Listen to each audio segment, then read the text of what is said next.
Hello and welcome to the West Yorkshire Football Show. It's our post England won, Switzerland won, England winning 5-3 on penalties after extra time. England are through to the semi-finals of Euro 2024, and we're going to get into it, give a little bit of our instant match reactions, go through what we thought of some of the players, Southgate, and looking ahead towards a potential semi-final against Turkey or Netherlands. I'm Stephen Brown. Joining me on the show is Chris Bell. And we've also got Gareth Walker as well. Good evening, gentlemen. Wow, there we go. We've been put through the ringer there. Yes, come on, it's a semi-final. Awaiting for England now. Chris, I'll come to you first, mate. We're just about, 15, 20 minutes after the full-time whistle and after the penalties have finished.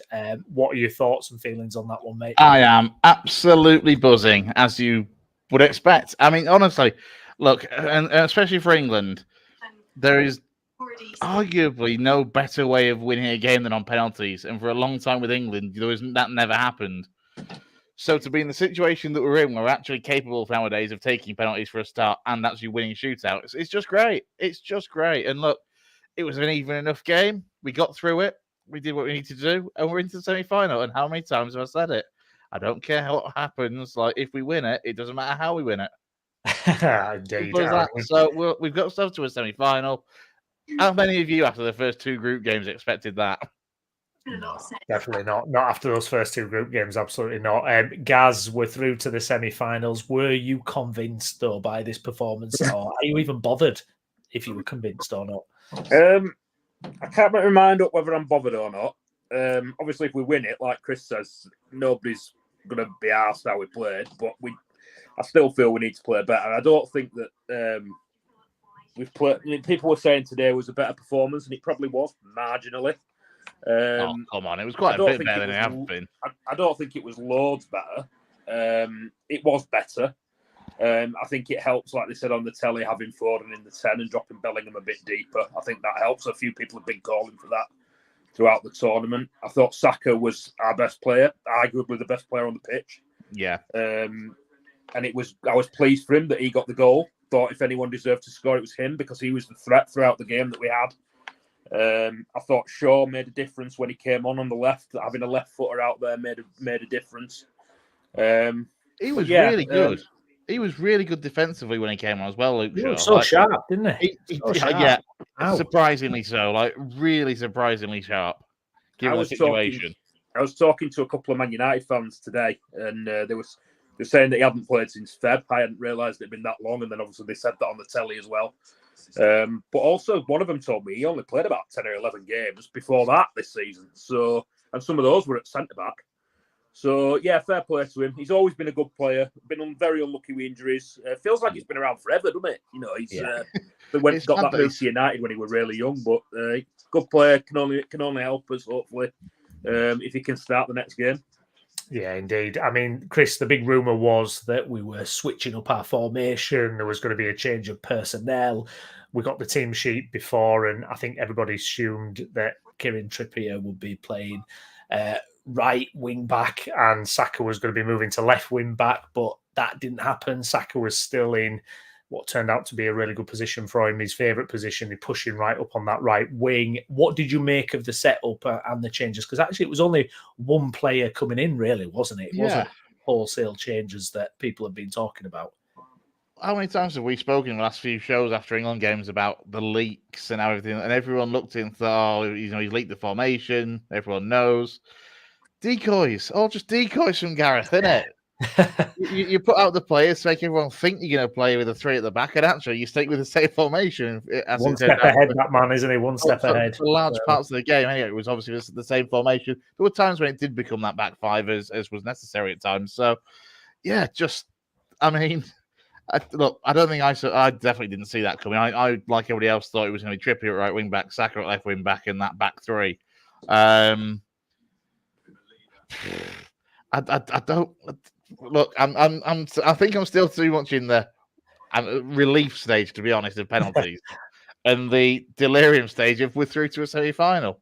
Yes, indeed, absolutely. And this is the thing, guys. When you're talking about performances versus results, I'm kind of, in the build up to this game, I was thinking, can we finally get it together? Can we finally put on a performance? And I do think it was improved, but I agree with yourself, guys. I don't think it was that much improved. I thought it still looked a bit rigid at times. It still looked a bit slow, very slow. And these kind of positions where we ended up back with Pickford, who then would just launch it. I mean, the one was corner. I mean, the corner.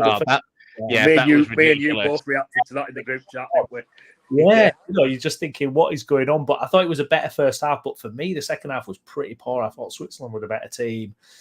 I think all game, Switzerland looked like they had those pattern of plays, the interlinking passing quicker. Whereas our kind of chances, it seemed to come down like winning a second ball or punting the ball forward and someone does a clever trick, moments basically, as I think Jay put in the group, we're a bit of a moments team. I mean, it still feels, doesn't it, guys, as kind of fundamental system issues. But when you've got the talent that England have got, you can kind of get away with it, can't you? Yeah, I can't remember which pundit it was on the BBC website in the week said, we're not happy with how the team's playing, but I don't think that's really going to change now. We're not going to get them setting up to be more adventurous, like you said, and we've said in the group chat and on previous pods, there's not really any passing patterns. There doesn't look like there's a set plan to break teams down. We rely on a moment of magic like today. Saka was the man to sort of look like he was going to provide that in the first half, and then obviously he did in the second half. Relying on somebody like that or a Bellingham to do something, or maybe a Foden might pop up in the semi if we're lucky. Obviously, I thought Manu looked good breaking the lines from midfield. Yeah. I've commented that obviously if you want a Calvin Phillips, as Southgate said, then Wharton should be playing. But I thought Manu was good today. He's obviously a real talent. He's not a Calvin Phillips, so I don't know what Southgate's thinking then when he says I need a Calvin. But Manu, was good. I thought he did well. We just like you said, we seem like we're going to try to be solid and rely on one of our superstars to get us a moment, and it's worked so far. So. Still not good going to pens, but like you said, I thought our chance to win the game was probably just after we'd equalised. I thought that was our chance to go on and win it. We did have a couple of periods during the game where we were the better side, but then so did Switzerland. And I thought in extra time, they were the team most likely to go on and win the game. We looked tired. We dropped deep. It was as though we were playing for those pens a little bit towards the end. But yeah, we did have our moments during the game, and it's put, like you said, Saka's popped up and got us a goal, and then the penalties were all great pens, which isn't that marvellous to see from an England perspective. As I said, two penalty wins in 9 before today, so that's 3 in 10. Absolutely, indeed. Can I just quickly say, because you mentioned the BBC there, Gaz, did you think that the BBC halftime analysis was just like they watched a different game? Yeah, I swore twice tonight watching the game. First one was one of them was that corner when it ended up going all the way back to Pickford. And then the other one was at half time. And I was like, what? I actually said, what effing games are they watching? They were all praising us, weren't they? They were like, have they had a hard word from the FA? They've got to start praising us now. I thought I'd seen a different game to me. Chris, I mean, let's get on Kane afterwards. They said they were going on. I heard Lineker say just before we went live, Kane was a lot better. He played a lot higher up the pitch. Did you think he played higher up the pitch? I barely noticed him on the pitch. Never mind his position on the pitch. I mean, Chris, let's get into some individual performances. Let's start with the captain and the main man. I mean, Harry Kane. Is he properly fit? I mean, what's the issue here? Is this a tactical thing? I mean, he's had literally zero impact. I mean, we were talking before the game. Actually, there were a couple of defensive moments where he helped out and made a difference. But yeah, I mean, what is going on? I mean, I don't even know if he's playing badly. He just never seems to touch the ball. Yeah, he just doesn't seem to be involved too much. There was a couple of times when today, when Pickford went long, that actually Kane did challenge successfully for headers and that sort of thing. But it is a weird one. He's never at the focus of an England attack, is he? Really? He's just better used, like for example, the Denmark game where he was right place, right time to get the goal and that sort of thing. But yeah, I mean, I didn't think he did. I think today was possibly one of his better ones in terms of this tournament. But that, again, as we say, isn't necessarily saying too much. And yeah, you're right. I think, as we said beforehand, the crucial things that he did actually work with defensively. I'll be honest, I was worried when he went off because obviously he would have been on everyone's list to take a penalty. And at that stage, I thought, oh, that's one gone. Yeah. I was always confident, to be fair, with Tony coming on that he'd get a penalty and that he'd take it. But yeah, it must have been bloody weird for Harry Kane, by the way, to be in an England squad with a penalty shootout and him not be involved in the shootout at all he can do is watch. That must have been odd for him. Yeah, absolutely. And it was that point in the game, wasn't it, where you were looking at it going, well, do you really want to bring Tony on? Because obviously Tony, his penalty record is exceptional, but you don't want to bring him on right at the end of extra time where he's not barely kicked the ball. That would have just been, if he was unhappy with Southgate before, he definitely would be then, wouldn't he? Well, I think, to be fair, he's always going to back himself in. He's that kind of confident player, is Ivan Toney. I think you could bring him on literally with like 5 seconds to go and be like, yep, go on then, bring me on for the pens, I'll do it, I'll stick it away. And he probably would. But I think it possibly helped in terms of bringing Tony on that it was Kane that had to go off, because otherwise you're having to change something formation-wise. And that's when you leave it late, isn't it? You'd leave that until the very last second as possible and take off a defender for Ivan Toney so that he could take a penalty or that sort of thing. But in the end, who saw Trent being the man to get brought on to take a penalty? Especially when Foden was the man to go off, because I would have been fairly confident of Foden taking one as well. But credit to Trent, he did his job when it came to it. That last penalty, they were all tremendous as well. They were all really good penalties. Bellingham and Saka's, the coolest and borderline cockiness with their pens was superb. Yeah, absolutely. We got the break, didn't we, as well, because we got it in front of the England fans and we got to go first. So it definitely helps, doesn't it? Gaz, what about Saka? I mean, like you've already mentioned, our best player on the pitch, and we kind of really saw. I mean, when Switzerland scored, I really did believe that was it. We weren't getting out of jail this time. I was like, I could tell in the group chats. You were like, yeah, I was like, that is it. We're not coming back. And then, obviously, a bit of individual brilliance. We see him do that week in, 5 week minutes out at Arsenal. Yeah, 5 minutes later. But I mean, a tremendous performance from Saka, wasn't it, Gaz?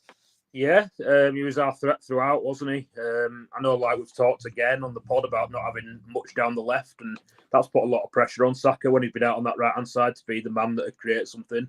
They were doubling up on him at times. He managed to get in behind a good handful of times, I would have said, throughout the game. He got in behind the full-back.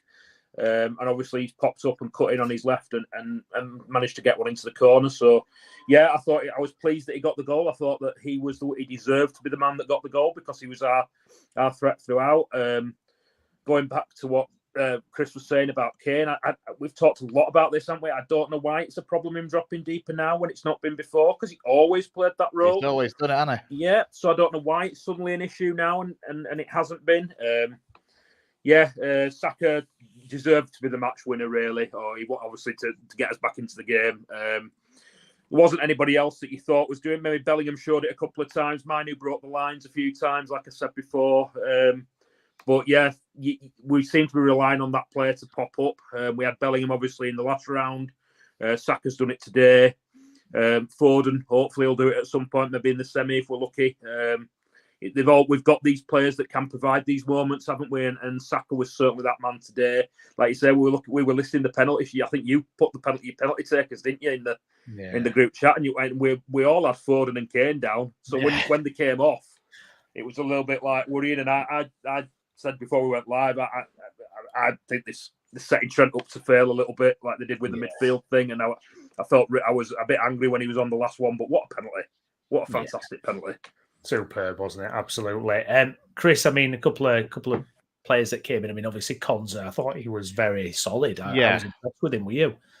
Yeah, absolutely. I was about to bring that up if you hadn't, to be honest. In that defensively, I thought overall we weren't too bad. There was a couple of moments in the latter stages of extra time when we were fortunate. We had large gaping holes at the back and we got a little bit lucky, but that's going to happen when you're trying to also commit bodies forward and try to win it. But as for Konsa, I thought he did really well for a lad that, again, hasn't had many more than, fleeting minutes in sub appearances in group stage games. I thought he came in and did really, really well. Almost like he'd been playing there the whole tournament sort of thing. Yeah. His positioning was good. He was I think he was only really turned once, and that was by Mbola, who shot straight at Pickford in the second half. So, yeah, really, I think he'll be really pleased. I don't know if it's going to be quite enough to uproot Mark Gay from that spot when he returns from suspension, of which, of course, we'll have nobody suspended going into the semi-final. So, yeah, it's encouraging.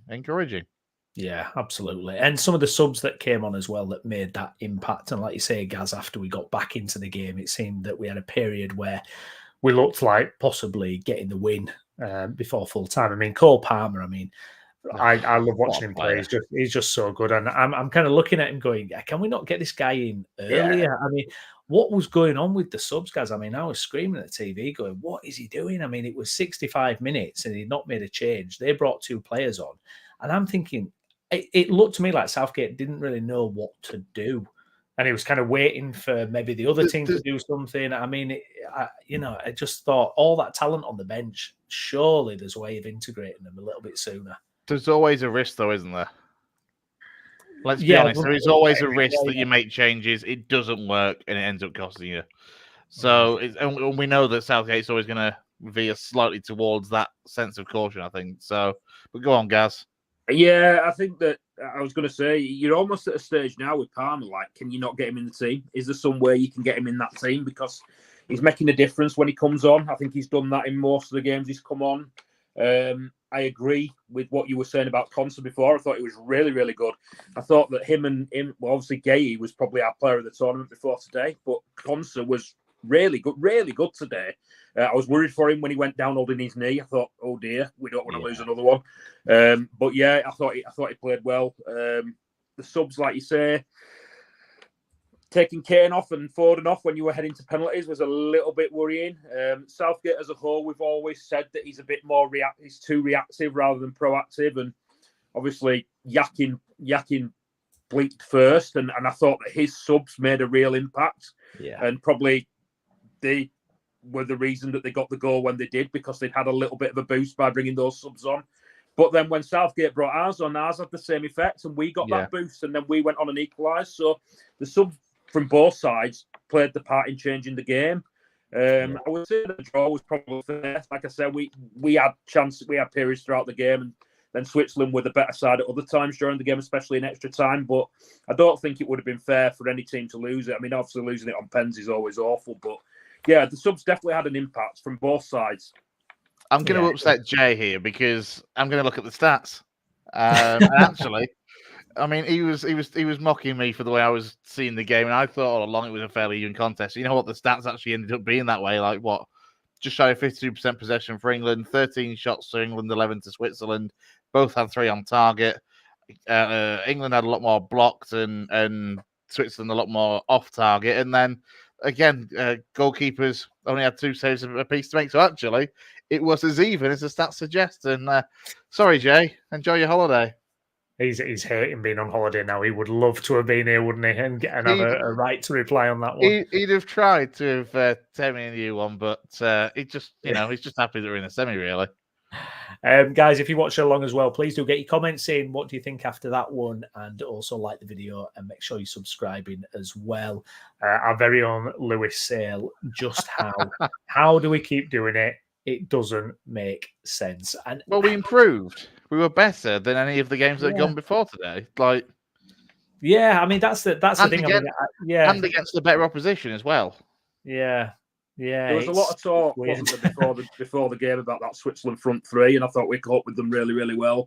I can't remember if I was saying this before we went live or after we'd gone live, but obviously one of the BBC pundits was saying in the week about how we're just going to have to, people want us to be more attacking and more adventurous, and we expect to be because of the players we've got. But I think we've just got to accept that this is how we're going to play under Southgate. It's going to be a bit cautionary. It's going to be safety first, and we're going to rely on our superstars to win us games in those moments. And that's been what's happening so far. And if it can continue, who cares? You've got to respect the opposition as well. It's like we have no God-given right that because we've got a squad full of brilliant players that everyone should roll over for us. Like other teams have good players.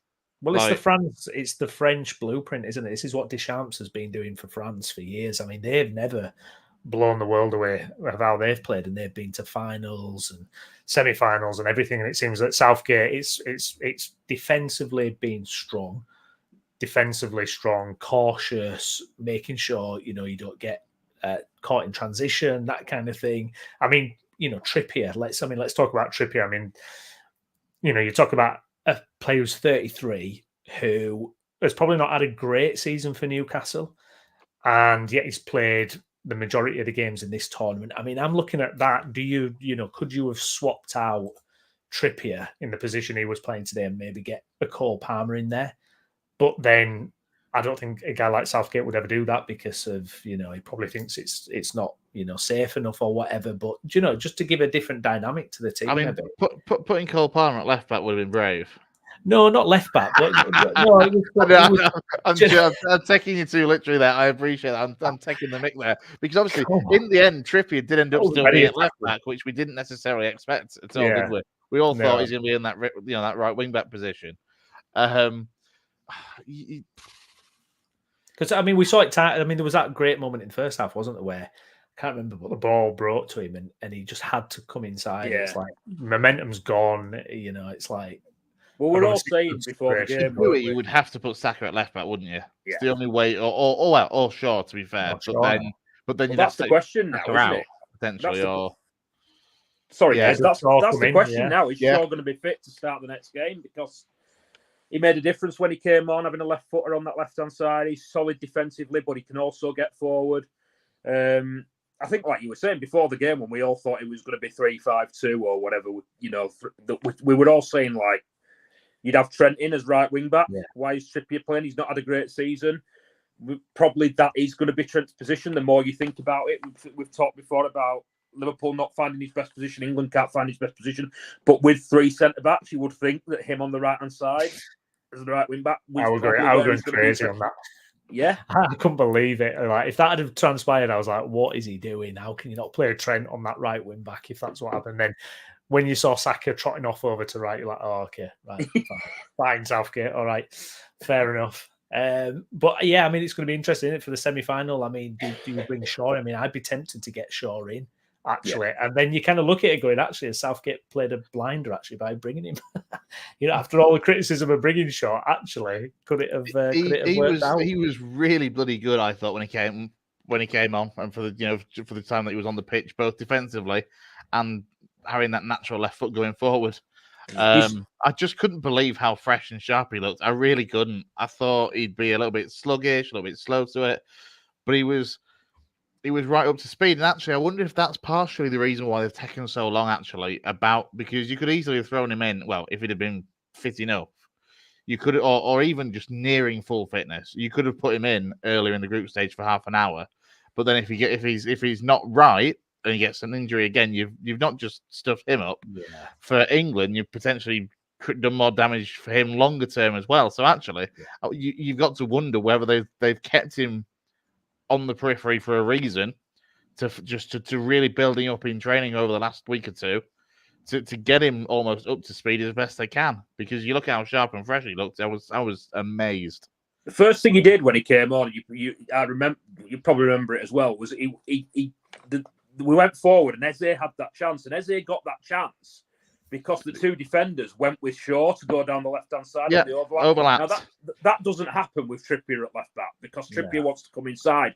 But as soon as you have that left footer who can go down the outside, the defenders worry, and that gave Eze the space. Now, Eze should have done better with that chance, really, but it came from having Shaw at left back, didn't it?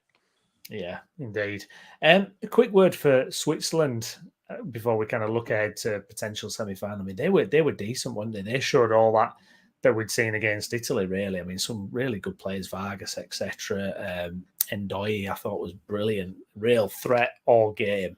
And I think they've never reached, I think they said in commentary, they've never reached the semi-final of a tournament before. But yeah, it kind of, they must be kicking themselves really because they probably felt like they got over the hill, didn't they, over the line when they got that goal so late. But there you go. I'm just going to say as well, you've got to give us some credit, though, as to how well we coped with Switzerland compared to how piss poor Italy were, for the want of a better word, like compared to how they struggled to cope with the Swiss. we managed them well. But they've been one of the bright teams of this tournament, haven't they?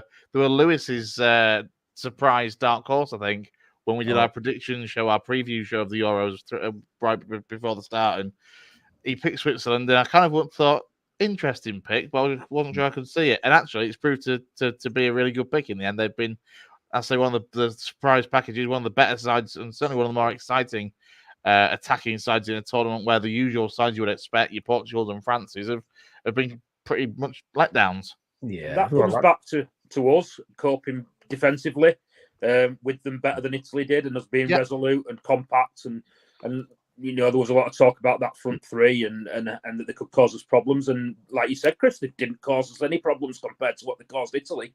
So that comes from the approach that we've made. And it also leads back to what Brownie was saying before about, Deschamps and Martinez are approaching games the same way with their teams.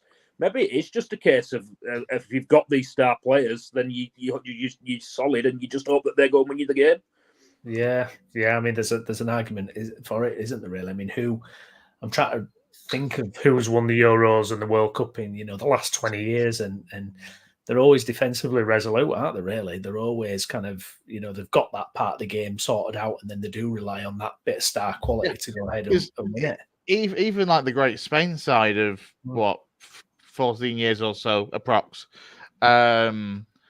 As good as they were going forward, they had a really solid foundation behind them. Couldn't get the bloody ball, could you? Couldn't get the ball. It was just like, but even when you did, you still like Carlos Puyol and the like to get through. So I mean, look, Greece in 2004, prime example of a side that just ground things out defensively, was solid at the back and all the way to bloody winning it and beating Portugal in that final. And again, literally nobody saw that coming. That was just as unlikely and unexpected, really, as Denmark in '92. Although Denmark obviously didn't originally qualify.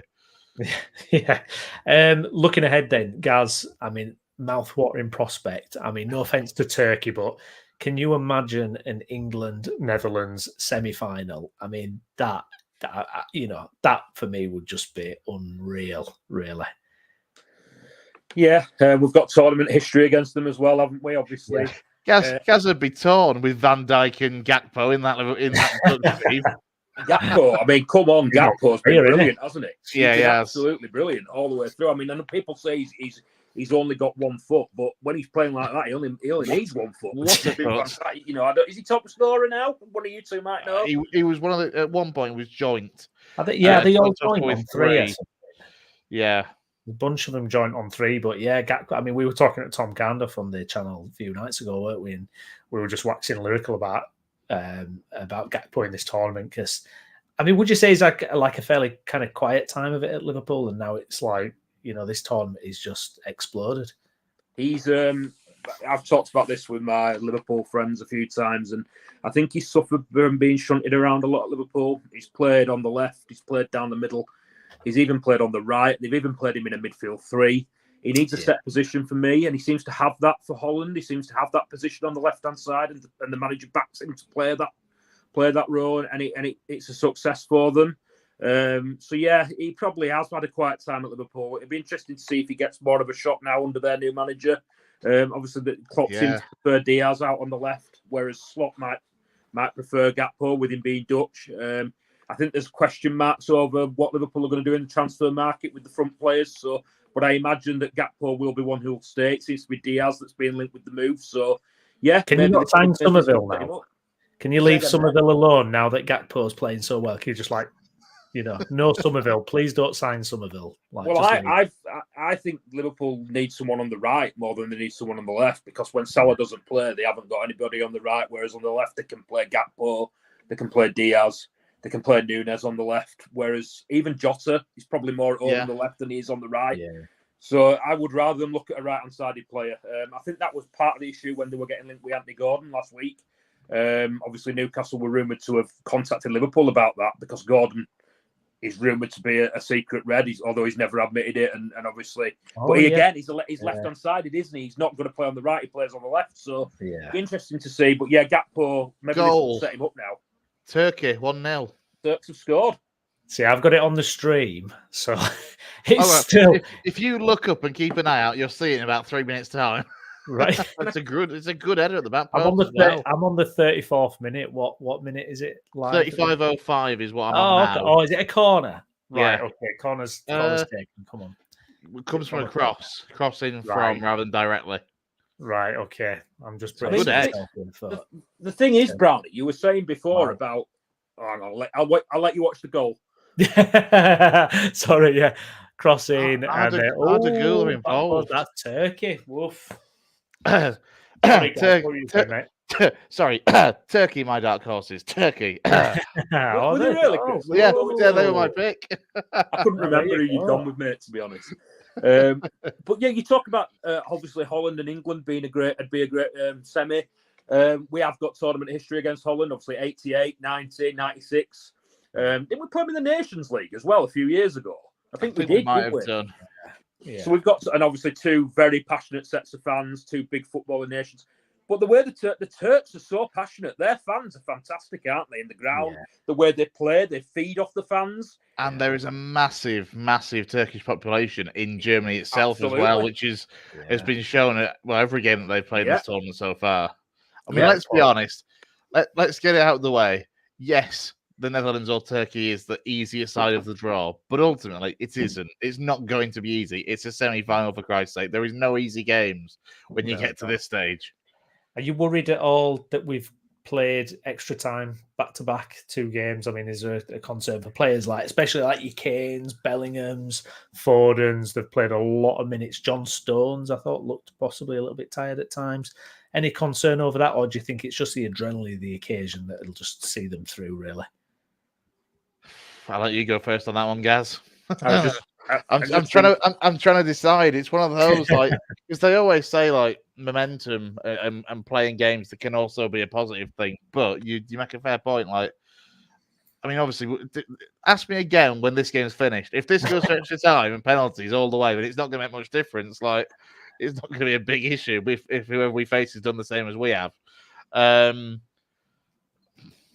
But they seem to be coping all right. He hasn't made any. I mean, you can only count on one hand how many changes he's made to starting lineups throughout the whole tournament.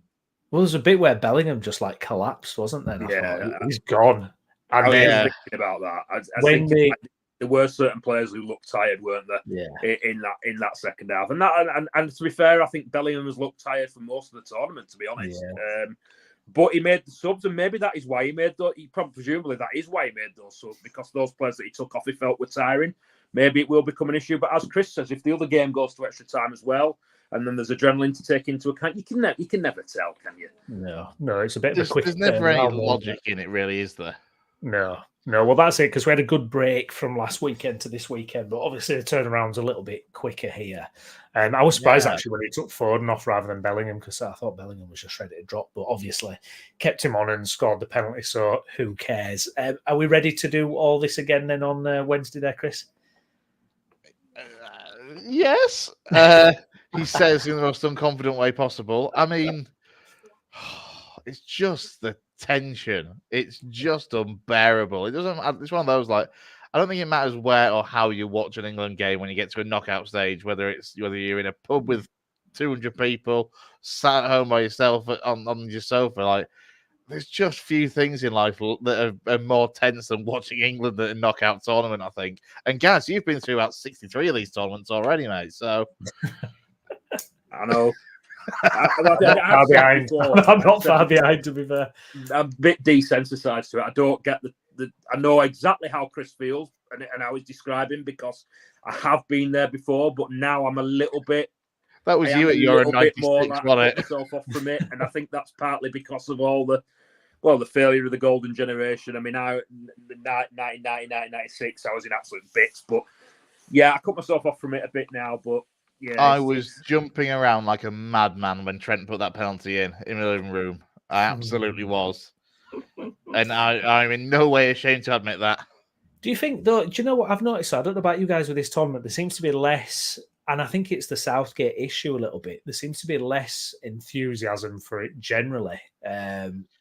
Just in terms of England flags everywhere and all that kind of thing. It feels like it's a little bit dampened down this time, but I'm wondering now that we're in a semi-final again, it's going to ramp right back up. ramps It's that up. kind of thing where, because we've had good tournament performances, it's almost your expectations kind of changed, don't they? In 2018, we went crackers, didn't we? Semi-final of the World Cup, we've not been in semi-final for 30 years or whatever it was. Now, I think another semi-final might just kick it off in terms of everybody going nutty about it, because the whole narrative has been about Southgate, really, hasn't it? And the issues around Southgate, rather than just celebrating the fact that we're making progress. I mean, look, he's done something that no manager of England has ever done before. He's taken us to the quarterfinals or beyond in 4 consecutive tournaments. Like, nobody has ever done that. You know, this was Southgate's 100th game tonight, wasn't it? Yeah. In charge of England, and he's also won more games in knockout stages of tournaments than any other man managing England. So, I hope you're right. You know, I hope that it does get a little bit more hype and excitement going into a semi-final. Yeah.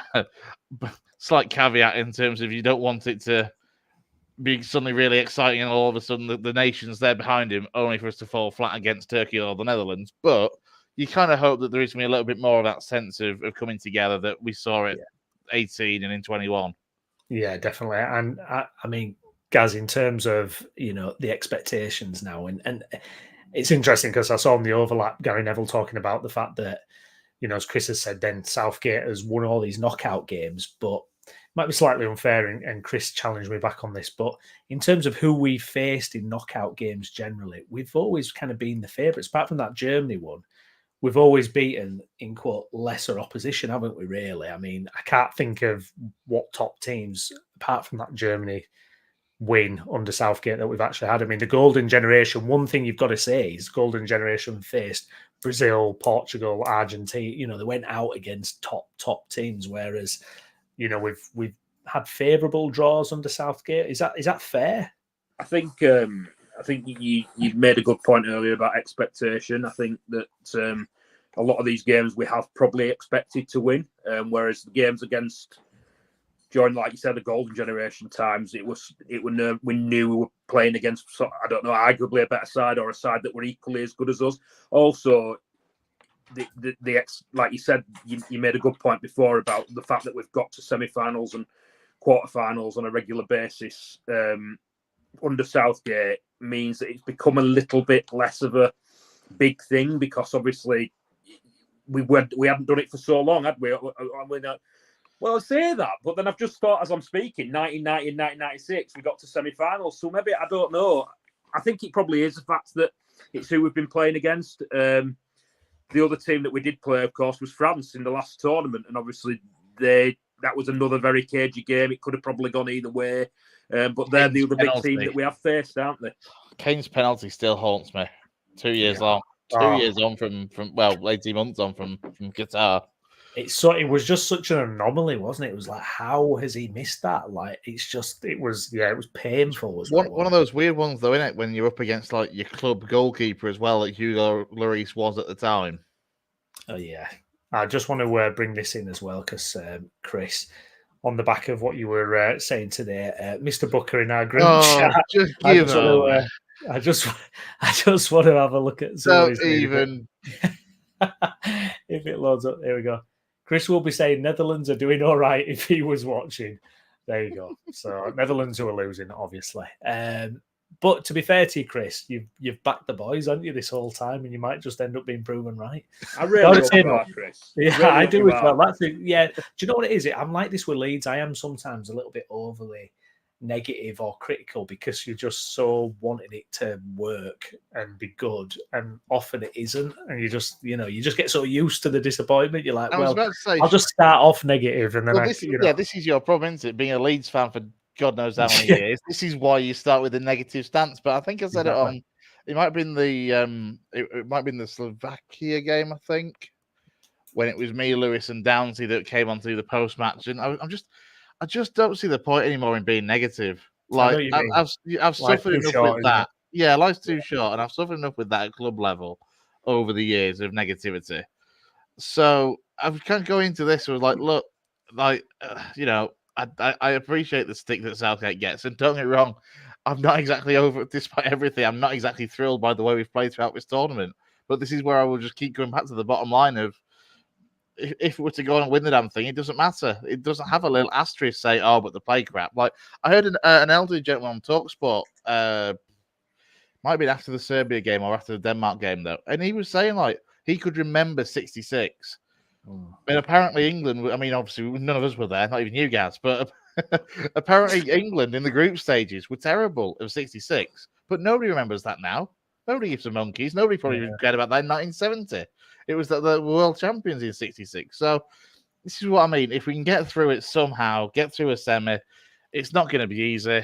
Well, it might not be the game we expect the way this is panning out going to half time with Turkey ahead. I mean, who would you prefer to face? I was just going to say to on Brownie's point there that I think a lot of it does. Like personally, I think it's you kind of put the shutters up. You don't let yourself believe because you know how bad it feels when it all goes wrong. And I think that's why I've probably been desensitized to it a little bit because I don't allow myself to get carried away anymore because I've been hurt too many times before. But I really hope, Chris, that you're right because you have stuck with him all the way through. You've taken a bit of stick here and there. I really hope that you're right. I've taken an absolute pummeling in that group chat. Remind ourselves of what's really been said in the group chat. Absolute stick that I've taken over the course of this tournament for being the positive one and for being the one that's behind England. But you're right though. But it's past experiences that hurt you. Like I remember seeing McLaren getting soaked when went through when we didn't qualify for Euro 2008 and how much that hurt at the time, especially and. You know, the penalty losses to Portugal in the years before and the Ronaldinho free kick that floated over Seam in 2002. Like, we've all been hurt by England. That's what England do to you. Like, but this, you just, you know, look at us. We're on the best run of consecutive finishes in tournaments that we've ever been on. And, like, don't get me wrong, I'm also looking forward to the conversations that we'll have, I'm sure, in a couple of weeks' time of who's replacing Southgate when he most likely moves on. But for the time being, whilst you just got to back it. You just got to get behind it, really. Like we've got to a semi-final playing as pants as we have for the most part. We've improved today enough to see off a Switzerland team that were causing major problems for Germany in the group stages, and obviously did what they did to Italy, and we've handled them well enough to get through. Like yes, it comes to penalties, but you can actually have confidence almost in England taking penalties, which is an equally weird feeling. So that is a weird feeling. No, fair enough. Fair enough. No, I get where you're coming from. Not to get too far ahead of ourselves, Gaz, but France and Spain in the other semi-final. How do you see that one going, and who would you prefer in the final potentially? I said yesterday, watching the game, I think Spain and Germany have been the best two teams in the tournament so far. It was a shame that they had to play each other in the quarters. I think that game could have gone either way. I think Germany had the chances, Spain had the chances. I probably thought the more the game went on that the Germans were going to win it, but obviously Spain scored probably that winning goal, probably against the run of play at the end. I could see it going to pens as well. The momentum, obviously Germany being at home, and then obviously scoring that late equaliser, you just felt that they'd go on and win the game. They were my tip to win the tournament. Like I said, Spain are probably the team that's played the best football out of those that are left, but then France, like we were saying before, are very much like us. It's as though, like you said, Brownie, Southgate's read Deschamps' playbook, and it's like be solid, let your world class players go and win the game. So I think against France it would be a bit of a war of attrition. Against Spain, they might just be open enough for us to cause them a few problems because they play attractive attacking football, and I would feel that we could cause them problems. So you can't say when it gets to a semi-final, can you? I think there's positives and negatives about playing both. Would we be able to cope with Spain defensively? Like we've looked wrong, we have looked solid. That's obviously the worry. Then is it's one extreme to the other, isn't it? You either end up with a bit of a war of attrition if it was France versus Spain, who were going to be more open at the back because they're so good going forward, and are we then going to be able to cope with them going forward? It's I mean, look, let's just get there first. We've got the Netherlands or Turkey, and I'd say that's going to be a particularly difficult game. Again, both good attacking sides, though. Really. You know, like what the Netherlands did to Romania, I don't think we really expect them to be that comfortable as it turned out. So let's just try and get there. Wednesday night. Watch along, anyone? If I buy a portable TV, I'll let you know, mate. I'll keep you posted on that one. Honestly, get on my Facebook Marketplace. Somebody will be giving away a 24-inch telly that you can stick in your office. Yeah, indeed. Well, we'll certainly be back for a post-match reaction anyway, if we're not doing a watch-along at least. But we shall wait and see. Anyways, thank you very much, everyone who's been watching along. Please do get your comments in if you're watching this later. Like the video as well, and don't forget to subscribe to our channel as well. We're approaching the end of our Euros chat out with just another week, and that's it. It'll all be done. So we've really it's enjoyed flown, it. hasn't it? It's absolutely flown as this Euros. Oh, it's crazy, absolutely crazy. But we'll then it'll be the normal football. Then that'll be taking over. Myself, then you'll be back to being negative about Leeds. Back to pure misery. Then back to pure misery. Love it, love it. We'll be back on Monday night anyway for our usual roundtable show. So please do catch us then. Abby Sim Brown alongside me has been Chris Bell. Thank you, Chris. No worries, mate. Also Gareth Walker as well. Cheers, Gaz. Cheers, mate. And we'll see you again soon. Thanks for watching. Bye-bye.